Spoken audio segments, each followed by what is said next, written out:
The hand of the diligent will rule, but the slack hand will be put to forced labor.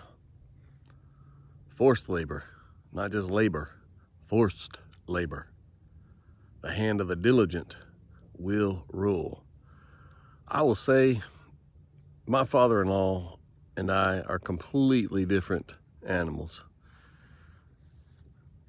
He is not me and I am not him, but I tell you what, that man is probably the most diligent man that I have ever met in my entire life.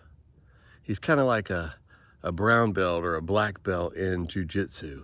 They look like they're barely moving. They look like they're not moving, but before you know it, their opponent is all balled up and begging for mercy. The hand of the diligent will rule. Same with my father-in-law. He's kind of always just busy. He's always working. He always has a plan. He's always moving something around, applying his hand.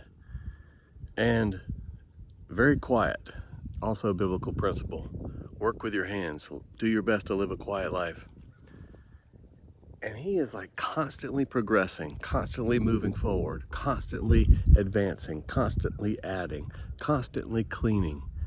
And I'm like, man, I've just learned so much from this guy. Even though he and I, our personalities are 100% opposite each other, he is a very admirable man. And I watch him in his diligence, and I watch the biblical principles of a diligent hand will rule.